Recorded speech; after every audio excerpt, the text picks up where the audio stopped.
Broke perfume shop owner secretly bought a bottle of the best-selling perfume on the market because he wanted to crack the formula and save his struggling shop. He pulled out a handkerchief, pinched his nose and carefully dropped 2 drops onto the fabric, then gently waved it in the air.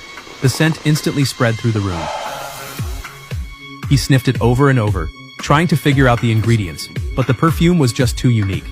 He couldn't identify a single element, just as he was getting frustrated. A leather factory worker named Jason knocked on the door. As soon as he stepped in, he caught a whiff of the scent and immediately called out the brand and model. The owner felt a little embarrassed being exposed like that. He lied and said he never uses perfumes from other brands, but Jason insisted he was right. He even boldly claimed the formula wasn't perfect and said he could make a better one himself. The angry owner thought Jason was full of it, but he was more than happy to watch him make a fool of himself. Jason grabbed a large bottle and poured it in without measuring, then even mixed 2 ingredients that weren't supposed to go together. Now the owner was sure Jason was just bluffing. He angrily scolded him for wasting supplies, but Jason calmly said the perfume was ready.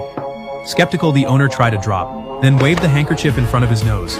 To his shock, the scent was exactly the same as the original. He immediately realized the value of this kid from the slums. The next morning, he paid the supplier 10 times the usual price to buy Jason for himself. Jason smiled because step 1 of his plan was now complete. From a young age, Jason had been obsessed with smells. Good ones, bad ones didn't matter. He even sniffed dead rats just to satisfy his curiosity. But that wasn't enough. When he got a bit older, the supplier let him tag along to the city for delivery. The moment he entered the city, Jason was overwhelmed by all the new smells. He breathed them in greedily. Then while the supplier was haggling with the buyer, Jason caught a new scent. It was fresh and light like nothing he'd ever smelled before. It came from a young girl selling fruit. Jason lost her in the busy streets, but his sharp nose kicked in. He followed the scent and tracked her down. He trailed behind her, breathing in the smell. But when she stopped suddenly, she was startled by him, thinking he was just some homeless guy. She handed him 2 fruits out of pity, but Jason grabbed her hand and smelled it directly. His creepy behavior made the girl run off in fear, and Jason finally looked satisfied. Eventually he was bought by the perfume shop owner, and Jason created a bunch of new scents for the quiet little store. Business boomed and even nobles lined up to get a bottle, but Jason still thought about that fruit-selling girl.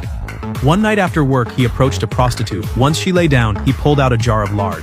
The woman thought he was into some weird kink, until Jason took out a small knife from his bag. She knew something was wrong, so Jason had to let her go early.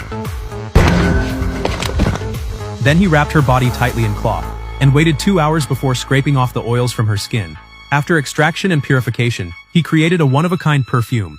With just 1 drop, even the prostitute's dog ran to him from 100 meters away. That moment convinced him he needed to find the 12 most beautiful women in the country, extract each of their unique scents the same way, then blend them all together to create the most exquisite perfume in the world.